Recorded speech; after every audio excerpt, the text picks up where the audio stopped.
은행이 무너지는 건 폭탄이 아니라 소문 하나로 시작됩니다.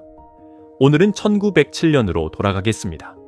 당시 미국엔 중앙은행이 없었고 공포는 현금보다 빠르게 번졌습니다. 보통은 나쁜 지표가 터져서 위기가 온다고 믿죠.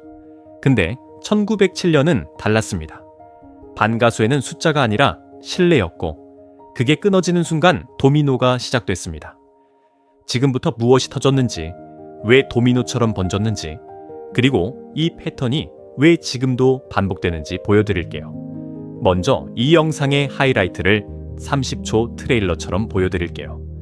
사람들이 한꺼번에 돈을 빼러 몰리면서 실물 현금은 원래 그만큼 없다는 현실이 드러납니다. 월스트리트에선 돈이 멈추고 대출이 사라지면서 기업들이 숨이 막힙니다. 그리고 중앙은행이 없던 자리, 한방에서 민간이 그 역할을 대신하려고 뛰어듭니다. 여기서 질문 하나, 마지막에 돈을 내줄 존재가 없으면 대체 누가 마지막이 되는 걸까요? 근데 여기서 판이 뒤집힙니다. 1907년 미국엔 지금 우리가 아는 형태의 중앙은행이 없었습니다. 그래서 공포가 오면 시스템의 긴급 유동성을 밀어 넣어줄 공식 기관이 없었죠. 은행들은 서로에게 기대고 청산소 같은 민간 장치에 기대고 결국 현금 확보 싸움을 벌였습니다. 이 구조는 평소엔 굴러갑니다. 하지만 모두가 동시에 현금을 요구하는 순간 바로 멈춥니다. 여기서 중요한 반전이 있습니다. 가장 취약했던 곳이 꼭 전통 은행만은 아니었습니다. 당시 빠르게 커진 트러스트들이 있었고 규제는 느슨한데 월스트리트와 연결은 깊었습니다. 예금도 받고 대출도 하고 투자도 공격적으로 했죠. 그래서 트러스트의 신뢰가 깨지면 한 회사가 아니라 연결망 전체가 흔들립니다. 이건 한 곳의 파산이 아니라 네트워크의 붕괴입니다. 공포는 완벽한 증거를 기다리지 않습니다. 그럴듯한 이야기 하나면 충분하죠. 어떤 금융인들과 거래를 둘러싼 스캔들, 그리고 실패한 시도들이 신뢰를 흔들었습니다. 그 다음 질문이 번집니다. 그럼 연결된 곳은 어디지? 이때부터 사람들은 우리 은행이 안전한가가 아니라 내가 가면 현금을 내줄 수 있나? 를 묻기 시작합니다. 잠깐만요. 여기 핵심이 있습니다. 모든 기관이 당장 부도라서 터진 게 아닙니다. 지금 당장 현금을 내줄 수 있냐? 이 한 가지가 시스템을 부셨습니다. 유동성 문제는 자산이 있어도 망한 것처럼 보이게 만들거든요. 사람들은 잠깐 막힌 것을 끝난 것으로 착각합니다. 결국 큰 트러스트 회사 하나가 표적이 됩니다. 니커보커 트러스트였습니다. 소식과 의심이 번지자 사람들은 줄을 섭니다. 첫 번째 물결이 돈을 빼면 두 번째 물결은 더 크게 겁을 먹죠. 왜냐면 줄 자체가 증거가 되거든요. 다들 뭔가 안다는 증거요. 트러스트와 은행은 단기 대출로 촘촘히 연결돼 있었습니다. 트러스트가 위험해 보이는 순간 돈을 빌려주던 쪽이 한 발 물러섭니다. 그 한 발이 곧 신용의 축소고, 신용이 줄면 기업들은 평소 하던 자금 회전을 못합니다. 공포는 금융에서 끝나지 않고 현실 경제로 튀어오릅니다. 이게 도미노가 굴러가는 방식입니다. 월스트리트는 하룻밤 돈, 즉 단기 자금에 크게 의존했습니다. 공포가 치솟는 순간 그 돈이 사라집니다. 금리는 튀고 거래자들은 허둥대고 평소엔 멀쩡한 자산도 큰 손해 없이 팔 수가 없게 됩니다.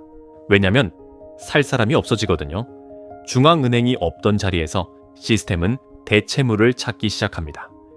그 대체물이 된 사람이 민간은행가 JP 모건이었습니다. 모건은 은행장들과 트러스트 책임자들을 자신의 도서관으로 불러 모읍니다. 이건 이론 토론이 아니었어요. 지금 이 순간 누굴 살리고 누굴 포기할지 결정하는 자리였습니다.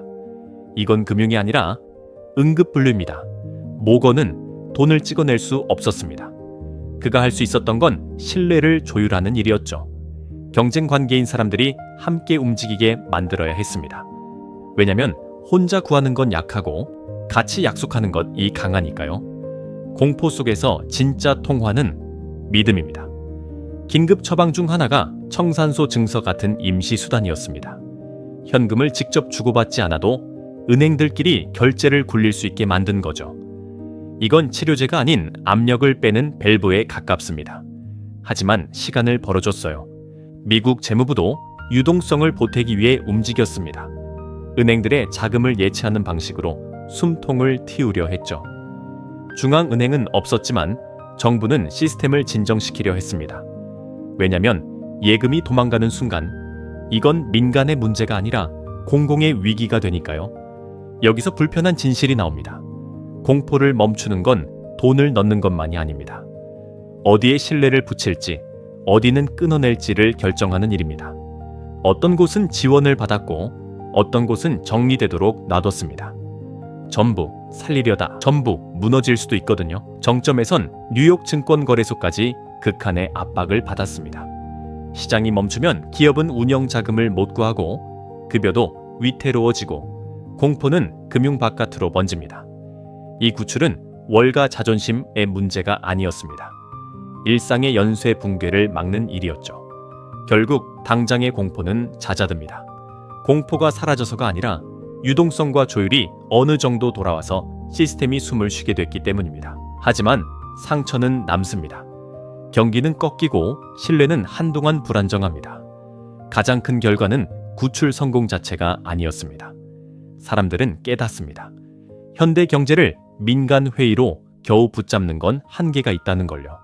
나라의 안정이 한 은행가의 인맥에 달려 있다면 그건 시스템이 아닙니다. 그건 운입니다. 운은 정책이 될 수 없어요. 그래서 정책 결정자들은 새로운 해법을 고민합니다.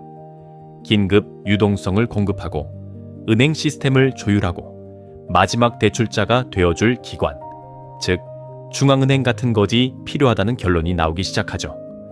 이 논쟁은 이후 몇 년을 결정했고 미국 금융구조를 바꿔버립니다. 근데요, 여기서 오해하면 안 됩니다. 중앙은행이 위험을 없애는 마술은 아닙니다. 다만 재난의 속도와 형태를 바꿉니다. 유동성 가뭄이 신뢰 산불로 번지는 걸 막기 위한 장치죠. 불을 없애는 게 아니라 방화선을 만드는 겁니다. 현대로 오면 이 패턴은 형태만 바꿔서 계속 등장합니다. 신뢰가 떨어지면 사람들은 긴 설명을 원하지 않아요. 접근만 확인합니다. 인출이 되나? 이체가 되나? 큰 손해 없이 팔 수 있나? 이게 바로 1907년이 현대 옷을 입고 다시 온 모습입니다. 1907년엔 소문이 신문과 입소문으로 번졌습니다. 지금은 즉시 번집니다. 예전엔 공포가 며칠에 걸쳐 커졌다면 지금은 몇 시간 만에 폭발할 수 있어요.